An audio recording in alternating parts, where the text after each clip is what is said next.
दोस्तों, मैं आरपी सिंह इस यूट्यूब चैनल में आपका स्वागत करता हूं। आज वीडियो दूसरा है, सेकंड वीडियो है। पहला वीडियो में हम विज्ञान की शाखाएं, जो विज्ञान की शाखाएं को हम देखें। इस वीडियो में आप कोशिका विज्ञान को पढ़ेंगे, कोशिका क्या है। तो चलिए स्टार्ट करते हैं और इसका प्लेलिस्ट बना देंगे, आप चेक कर लीजिएगा। वहाँ पे जाके आपको बायोलॉजी का सेक्शन अलग रहेगा और करंट अफेयर जो स्टार्ट किए उसका भी सेक्शन अलग रहेगा, और पॉलिटी चल रहा है, पॉलिटी का भी अलग रहेगा। और इसमें कुछ इम्पोर्टेंट वीडियो मॉडर्न हिस्ट्री का भी डाले हुए हैं, तो उसका भी हम प्लेलिस्ट बना लेंगे, उसको भी चेकआउट कर लीजिएगा। और कम समय में ये जो है आपको शॉर्ट्स नोट मिल रहा है, कम समय में आपको एक टॉपिक बता दिया जाता है। तो चलिए स्टार्ट करते हैं। कोशिका विज्ञान, कोशिका विज्ञान साइटोलॉजी। इसमें आप पहले कोशिका को देखेंगे, उसके बाद इसके जितने भाग होंगे उसके भाग को पढ़ेंगे। तो कोशिका सेल, कोशिका को पहले आप ये समझेंगे कोशिका में कि कोशिका के बारे में एक व्यक्ति ने कहा, जिसका नाम रुडोल्फ विर्चो है। रुडोल्फ विर्चो ने बताया कि कोशिका विभाजित होती है, कोशिका विभाजित होती है। सवाल बनेगा, तो किसने कहा था कि कोशिका विभाजित होती है? ये किसने कहा? तो रुडोल्फ विर्चो ने 1855 में बोला था कि कोशिका जो है विभाजित होती है। और कोशिका कैसा इकाई है? कोशिका कैसा इकाई है? कोशिका जो है रचनात्मक एवं कार्यात्मक इकाई है। और कोशिका जो है अर्धपारगम्य, कोशिका अर्धपारगम्य झिल्ली से ढकी रहती है। यदि हम स्लो बोल पाते हैं तो आप थोड़ा स्पीड बढ़ा दीजिएगा, जिससे आपको सुनने में भी अच्छा लगे और रिवीजन करने में। कोशिका में जो है स्वतः जनन क्षमता होता है, यानी ये कोशिका जो है खुद जनन कर सकता है, इसमें किसी का आवश्यकता नहीं होता है। कोशिका का खोज किसने किया? तो रॉबर्ट हुक ने। और रॉबर्ट हुक ने अपनी पुस्तक माइक्रोग्राफिया में 1665 ईस्वी में इस शब्द का उल्लेख किया था। रॉबर्ट हुक ने अपनी पुस्तक माइक्रोग्राफिया में 1665 ईस्वी में इस शब्द का उल्लेख किया था। किसका? कोशिका का। उसके बाद आगे पॉइंट है 1838 में स्लाइडन और स्वान ने कोशिका सिद्धांत प्रस्तुत किया था। कोशिका सिद्धांत किसने दिया था? स्लाइडन और स्वान। स्लाइडन जो था वनस्पति शास्त्री था, यानी वनस्पति विज्ञान का शास्त्री था। और स्वान क्या था? जंतु वैज्ञानिक का शास्त्री था, यानी जंतु वैज्ञानिक। और कोशिका सिद्धांत प्रस्तुत कब किया गया था? 1838 में किया गया था। अगला पॉइंट है जीवित कोशिका तथा मुक्त कोशिका का खोज एंटनी वॉन ल्यूमेनहॉक ने की थी। जीवित कोशिका तथा मुक्त कोशिका का खोज एंटनी वॉन ल्यूमेनहॉक ने की थी। आगे पॉइंट है सबसे छोटी कोशिका का क्या नाम है? तो माइकोप्लाज्मा गैलीसेप्टिकमा सबसे छोटी कोशिका है। तथा सबसे बड़ा कोशिका किसका है? तो शुतुरमुर्ग के अंडे की है। सबसे बड़ी कोशिका किसका है? शुतुरमुर्ग के अंडे की है। मानव शरीर की सबसे लंबी कोशिका किसका है? तंत्र का है, जिसको क्या कहते हैं? न्यूरॉन्स कहते हैं। मानव शरीर की सबसे लंबी कोशिका किसका है? तंत्र का है, जिसे न्यूरॉन्स भी कहते हैं। आगे देखेंगे प्रोकैरियोटिक एवं यूकैरियोटिक कोशिका में अंतर। यहाँ से सवाल बहुत बनते हैं, और यहाँ पे आप अंतर को देखते हुए सवाल को समझेंगे। यहाँ पे आपको अंगक का नाम दिया है। पहला है कोशिका भित्ति। अब कोशिका भित्ति जो है प्रोकैरियोटिक कोशिका और यूकेरियोटिक कोशिका में दोनों का अलग अलग होगा। प्रोकैरियोटिक कोशिका में कोशिका भित्ति किसी और चीज में रहेगा, डिफरेंट रहेगा दोनों में। तो ये आप समझने की कोशिश कीजिए क्वेश्चन बनेगा कैसे। अब क्वेश्चन बनेगा कैसे, कोशिका भित्ति जो है प्रोकैरियोटिक कोशिका में किसका बना रहता है। कोशिका भित्ति जो है प्रोकैरियोटिक कोशिका में किससे बना होता है और यूकेरियोटिक कोशिका में किसका बना रहता है। तो यहाँ पे आप इसी चीज को समझने की कोशिश कीजिएगा। तो कोशिका भित्ति जो है प्रोकैरियोटिक कोशिका में प्रोटीन एवं कार्बोहाइड्रेट से मिलकर बना होता है। कोशिका भित्ति जो है प्रोकैरियोटिक कोशिका में प्रोटीन एवं कार्बोहाइड्रेट से बना होता है। वही यूकेरियोटिक कोशिका में जो है कोशिका भित्ति किसका बना होता है, सेलुलोज का बना होता है। ज्यादातर ये सवाल यही से पूछा जाता है, कोशिका भित्ति किसका बना होता है, तो सेलुलोज का बना होता है। लेकिन यहाँ से स्पष्ट आपको सवाल में दिया भी रहेगा, नहीं भी दिया रह सकता है। यदि दिया है तो और अच्छा। आगे देखेंगे माइटोकॉन्ड्रिया। क्या माइटोकॉन्ड्रिया जो है प्रोकैरियोटिक कोशिका में होता है। प्रोकैरियोटिक कोशिका में होता है, माइटोकॉन्ड्रिया नहीं होता है। इसमें माइटोकॉन्ड्रिया नहीं होता है, लेकिन यूकेरियोटिक कोशिका में माइटोकॉन्ड्रिया होता है। सवाल ऐसे ही बनेगा कि माइटोकॉन्ड्रिया प्रोकैरियोटिक कोशिका में होता है, तो क्या नहीं होता है, लेकिन यूकेरियोटिक कोशिका में क्या होता है, होता है। आगे है राइबोसोम। राइबोसोम प्रोकैरियोटिक कोशिका में कितने प्रकार का होता है, मतलब कितना पाया जाता है उसमें। इसमें 70S प्रकार के राइबोसोम पाया जाता है, लेकिन यूकेरियोटिक कोशिका में वही जो है 80 प्रकार के राइबोसोम होते हैं। उसके बाद है गोल्जी काय। गोल्जी काय प्रोकैरियोटिक कोशिका में नहीं होता है, वही यूकेरियोटिक कोशिका में होता है। आगे केंद्रक झिल्ली। केंद्रक झिल्ली प्रोकैरियोटिक कोशिका में नहीं होता है, लेकिन वही जो है यूकेरियोटिक कोशिका में होता है। लाइसोसोम।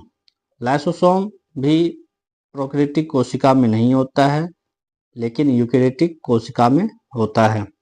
डीएनए जो है प्रोकैरियोटिक कोशिका में एक सूत्र के रूप में होता है। डीएनए जो है प्रोकैरियोटिक कोशिका में एक सूत्र के रूप में होता है, लेकिन वही यूकेरियोटिक कोशिका में दोहरी सूत्र के रूप में होता है। डीएनए जो है दोहरी सूत्र के रूप में होता है। आगे है केंद्रक। केंद्रिका या केंद्रक जो है प्रोकैरियोटिक में नहीं होता है, लेकिन यूकेरियोटिक कोशिका में होता है। शोषण। शोषण जो है प्रोकैरियोटिक कोशिका में प्लाज्मा झिल्ली के द्वारा होता है। प्लाज्मा झिल्ली के द्वारा होता है प्रोकैरियोटिक कोशिका में, लेकिन वही यूकेरियोटिक कोशिका में जो है शोषण किसके द्वारा होता है, माइटोकॉन्ड्रिया के द्वारा होता है। आगे है लिंग प्रजनन। लिंग प्रजनन नहीं पाया जाता है प्रोकैरियोटिक कोशिका में। लिंग जो प्रजनन है प्रोकैरियोटिक कोशिका में नहीं पाया जाता है, लेकिन यूकेरियोटिक कोशिका में पाया जाता है। आगे है कोशिका विभाजन। कोशिका विभाजन प्रोकैरियोटिक कोशिका में अर्धसूत्री प्रकार का होता है। अर्धसूत्री प्रकार का होता है कोशिका विभाजन, लेकिन यूकेरियोटिक कोशिका में अर्धसूत्री या समसूत्री प्रकार का होता है। यानी इसमें जो है यूकेरियोटिक कोशिका में दोनों प्रकार का विभाजन होता है, लेकिन प्रोकैरियोटिक कोशिका में अर्धसूत्री प्रकार का सिर्फ होता है। उसके बाद है आगे प्रकाश संश्लेषण। प्रकाश संश्लेषण प्रोकैरियोटिक कोशिका में जो है में होता है, थाइलेकॉइड में होता है प्रकाश संश्लेषण प्रोकैरियोटिक कोशिका में। वही यूकेरियोटिक कोशिका में जो है प्रकाश संश्लेषण किस में होता है, क्लोरोप्लास्ट में होता है। तो ये रहा आपका प्रोकैरियोटिक यूकेरियोटिक कोशिका में अंतर। इससे सवाल बहुत बनता है, तो इसको क्वेश्चन बनाने की कोशिश कीजिएगा, बहुत सारा क्वेश्चन बनेगा इसमें। आगे है कोशिका के मुख्य भाग। अब कोशिका के अंदर जितना मुख्य भाग है, अब उसके बारे में डिटेल से जानेंगे। आगे है, पहला है इसमें कोशिका के जो मुख्य भाग है, पहला कोशिका भित्ति है। कोशिका भित्ति सेल वॉल या जो है सेलुलोज से निर्मित होता है। यानी कोशिका भित्ति किसका बना होता है? सेलुलोज का बना होता है। यह सिर्फ पादप कोशिका में पाया जाता है। कोशिका भित्ति किसमें पाया जाता है? सिर्फ पादप कोशिका में पाया जाता है, जंतु कोशिका में नहीं पाया जाता है। सवाल बनता भी है तो इसको ध्यान में रखेंगे। हरे पौधे तथा शैवालों में सेलुलोज की बनी होती है। हरे पौधे शैवालों में यह सेलुलोज की बनी होती है कोशिका भित्ति। लेकिन जबकि कवकों में यह काइटिन की बनी होती है। कोशिका भित्ति जो है कवक में किसका बना होता है? काइटिन का बना होता है। लेकिन हरे पौधे शैवालों में किसका बना होता है कोशिका भित्ति? सेलुलोज का बना होता है। तो ये दोनों भी याद रखिएगा। आगे देखेंगे जीवद्रव्य। जीवद्रव्य पहले इसको देखेंगे कि जीवद्रव्य का खोज किसने किया। तो जीवद्रव्य का खोज किसने किया? पुरकिंजे ने। जीवद्रव्य का खोज किसने किया? पुरकिंजे ने। कब किए थे? 1838 ईस्वी में। 1838 ईस्वी में पुरकिंजे ने जीवद्रव्य का खोज किया।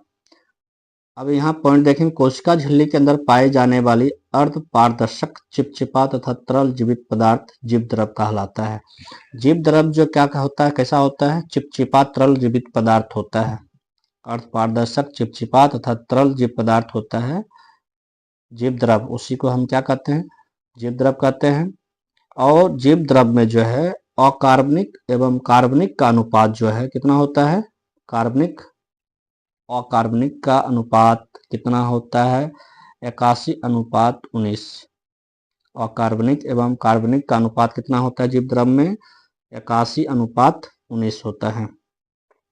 आगे पॉइंट देखेंगे, जीवद्रव्य में प्रोटीन, जल, lipid, oxygen, carbon, hydrogen, nitrogen व अन्य पदार्थ पाए जाते हैं। क्योंकि जीवद्रव्य कैसा है? चिपचिपा तरल पदार्थ होता है, तो इसीलिए इसमें जो है प्रोटीन, जल, लिपिड, ऑक्सीजन, कार्बन, हाइड्रोजन एवं नाइट्रोजन अन्य पदार्थ पाए जाते हैं। आगे पॉइंट देखेंगे, कोशिका के संपूर्ण भाग को जीवद्रव्य कहते हैं। कोशिका के जो संपूर्ण भाग होता है उसको क्या कहते हैं? जीवद्रव्य कहते हैं। जबकि केंद्रक के तरल भाग को छोड़कर शेष भाग को कोशिका द्रव्य कहते हैं। यहाँ पे आप ध्यान से सुनिएगा, कोशिका के संपूर्ण भाग को क्या कहते हैं? जीवद्रव्य कहते हैं। जबकि केंद्रक के तरल भाग को केंद्रक के तरल भाग को जो छोड़ के शेष भाग बचता है उसको हम क्या कहते हैं? कोशिका द्रव्य कहते हैं। आगे भाग है तीसरा भाग, कोशिका कला या कोशिका झिल्ली। कोशिका कला या कोशिका झिल्ली, जिसको हम सेल मेम्ब्रेन कहते हैं। इसको देखेंगे, यह जो है अर्ध पारगम्य झिल्ली होता है। अर्ध पारगम्य झिल्ली होता है। कोशिका झिल्ली कैसा होता है? कोशिका कला या कोशिका झिल्ली कैसा होता है? यह अर्ध पारगम्य झिल्ली होता है। इसका मोटाई जो है 2500 एंगस्ट्रम से लेकर 25 एंगस्ट्रम से 75 एंगस्ट्रम तक होता है। इसका मोटाई कितना होता है? 25 से 75 एंगस्ट्रम तक होता है। कोशिका कला जो है यह फास्फोलिपिड या एवं प्रोटीन से बनी होती है। फास्फोलिपिड को और भी क्या कहते हैं? वसा। फास्फोलिपिड एवं प्रोटीन से मिलकर बना होता है कोशिका कला। उसके बाद देखेंगे जीवद्रव्य कला विसरण,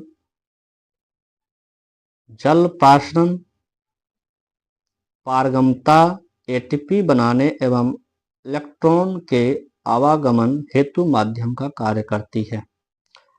ये बहुत इंपॉर्टेंट है कि कोशिका झिल्ली जो है, कोशिका झिल्ली या कोशिका कला का कार्य क्या है? तो इसका कार्य जो है जीव द्रव कला विसरण, जल प्राशन, जल बनाने एवं इलेक्ट्रॉन के आवागमन हेतु माध्यम का कार्य करती है। ये याद रखिएगा इसका कार्य कोशिका कला या कोशिका झिल्ली का। आगे माइटोकॉन्ड्रिया। माइटोकॉन्ड्रिया चौथा भाग है और इसको हम अच्छे से देखेंगे क्योंकि यहाँ से भी सवाल अच्छा खासा पूछा ही जाता है। तो इसका खोज किसने किया था माइटोकॉन्ड्रिया का? अल्टमैन। अल्टमैन ने इसका खोज किया है 1886 ईस्वी में।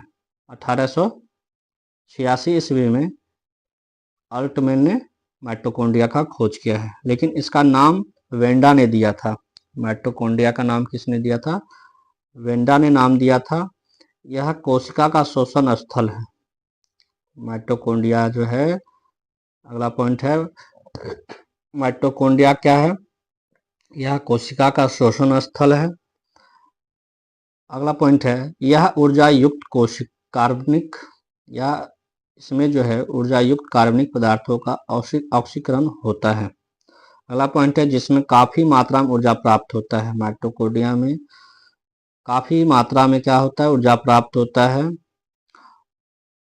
इसे कोशिका का शक्ति केंद्र कहा जाता है। इसे कोशिका का शक्ति केंद्र कहा जाता है। किसको? माइटोकॉन्ड्रिया को। इसे कोशिका का इंजन भी कहा जाता है। माइटोकॉन्ड्रिया को कोशिका का इंजन भी कहा जाता है। एक नोट पॉइंट में लिखा हुआ है, वीवीआई है। डीएनए के केंद्रक के अलावे माइटोकॉन्ड्रिया एवं हरित लवक में पाया जाता है। डीएनए केंद्रक के अलावे जो है माइटोकॉन्ड्रिया एवं हरित लवक में पाया जाता है। यानी डीएनए में जो है डीएनए केंद्रक में नहीं पाया जाता है, बाकी माइटोकॉन्ड्रिया हरित लवक में पाया जाता है। आगे है पांचवा भाग, राइबोसोम। राइबोसोम इसका जो खोज है रॉबिन्स एवं ब्राउन ने 1953 में पादप कोशिका में खोजा था। राइबोसोम का जो खोज है रॉबिन्स एवं ब्राउन ने 1953 में पादप कोशिका में खोजा था। यहाँ भी इसको ध्यान में रखिएगा, किसने खोजा था? पादप कोशिका में खोजा था। उसके बाद अगला पॉइंट है जी.ई. प्लैडे ने 1955 में जंतु कोशिका में देखा था। रॉबिन्सन एवं ब्राउन ने पादप कोशिका में खोजा था, लेकिन जी.ई. प्लैडे ने 1955 में जंतु कोशिका में देखा था। और इसका नामांकन किसने किया था? सब अलग अलग है। इसका नामांकन राइबोसोम का नामांकन 1958 में किसने किया? रॉबर्ट ने किया था। 1958 में किसने किया? रॉबर्ट ने। राइबोसोम यह राइबोन्यूक्लिक एसिड नामक अम्ल एवं प्रोटीन की बनी होती है। राइबोसोम जो है राइबोन्यूक्लिक एसिड नामक अम्ल एवं प्रोटीन की बनी होती है। अगला पॉइंट है, यह प्रोटीन का उत्पादन स्थल है, इसीलिए इसे प्रोटीन की फैक्ट्री कहा जाता है। राइबोसोम में जो है प्रोटीन का उत्पादन होता है, इसलिए राइबोसोम को क्या कहते हैं? प्रोटीन की फैक्ट्री भी कहते हैं। अगला भाग है छठा, गोल्जी काय। इसका खोज कैमिलो गोल्जी ने किया। और कैमिलो गोल्जी कहाँ के वैज्ञानिक थे? इटली के वैज्ञानिक थे। यह सूक्ष्म नलिकाओं के समूह एवं थैलियों का बना होता है। गोल्जी काय जो है सूक्ष्म नलिकाओं के समूह एवं थैलियों का बना होता है। और गोल्जी काय को यातायात प्रबंधक भी कहते हैं। वीवीआई है पॉइंट। गोल्जी काय को यातायात प्रबंधक भी कहते हैं। यह कोशिका भित्ति, गोल्जी काय जो है यह कोशिका भित्ति एवं लाइसोसोम का भी निर्माण करती है। गोल्जी काय जो है कोशिका भित्ति एवं लाइसोसोम का निर्माण करती है। इसमें साधारण शर्करा से कार्बोहाइड्रेट का संश्लेषण होता है। गोल्जी काय में साधारण शर्करा से कार्बोहाइड्रेट का संश्लेषण होता है। अगला भाग है लाइसोसोम। लाइसोसोम का खोज किसने किया? तो तो डी डोबे ने किया। इसकी रचना सूक्ष्म गोल इकहरी झिल्ली से घिरी थैली जैसी होती है। लाइसोसोम का आकार कैसा होता है या रचना कैसा होता है इसका? सूक्ष्म गोल इकहरी झिल्ली से घिरी थैली जैसी होती है। इसका कार्य बाहरी पदार्थों का भक्षण व पाचन करना। लाइसोसोम का कार्य क्या है? बाहरी पदार्थों का क्या करना? भक्षण करना और पाचन करना। इसमें 24 प्रकार के एंजाइम पाए जाते हैं। लाइसोसोम में कितने प्रकार के एंजाइम पाए जाते हैं? 24 प्रकार के एंजाइम पाए जाते हैं। लाइसोसोम को आत्मघाती थैली भी कहते हैं। आत्मघाती थैली भी कहते हैं लाइसोसोम को। स्तनधारियों के लाल रक्त की कणिकाओं में लाइसोसोम नहीं पाया जाता है। स्तनधारियों के लाल रक्त कणिकाओं में जो है, स्तनधारी के लाल रक्त कणिकाओं में लाइसोसोम नहीं पाया जाता है। अगला भाग है 8वां, अंतःप्रदब जालिका। अंतःप्रदब जालिका एंडोप्लाज्मिक रेटिकुलम। इसमें बस 2 पॉइंट है। यह राइबोसोम से प्रोटीन केंद्र तक पहुंचाने का काम करती है। यानी अंतःप्रदब जालिका का जो काम है, राइबोसोम में जो प्रोटीन बनता है वह प्रोटीन को केंद्र तक पहुंचाने का काम करता है। कौन? अंतःप्रदब जालिका। क्योंकि इस पर बहुत सारे राइबोसोम चिपके होते हैं। यानी प्रदब जालिका जो है, अंतःप्रदब जालिका, इसमें राइबोसोम चिपका होता है, तो इसलिए इसका जो काम होता है, प्रोटीन को क्या करता है? केंद्र तक पहुंचाने का काम करता है। आगे है रिक्तिका या रसधानी। रिक्तिका या रसधानी, इसमें जो पॉइंट दिया है, यह कोशिका की निर्जीव रचना है। यह कोशिका की निर्जीव रचना है, यानी निर्जीव होता है। पादप में बड़े एवं जत्नु कोशिका में छोटी। यानी पादप में जो है रिक्तिका क्या होता है? बड़ा होता है पादप में, लेकिन जंतु में, कोशिका में क्या होता है? रिक्तिका या रसधानी छोटा होता है। याद रखिएगा, पादप में पूछेगा रिक्तिका का आकार कैसा होता है, तो बड़ा होता है। जंतु में, कोशिका में रिक्तिका या रसधानी का आकार कैसा होता है? तो छोटा होता है। तो इस वीडियो में बस इतना ही। आज कोशिका को देखे हैं। कल जो है कोशिका का विभाजन कैसे होता है, नेक्स्ट वीडियो में कोशिका विभाजन पढ़ेंगे। तो इस वीडियो में इतना ही।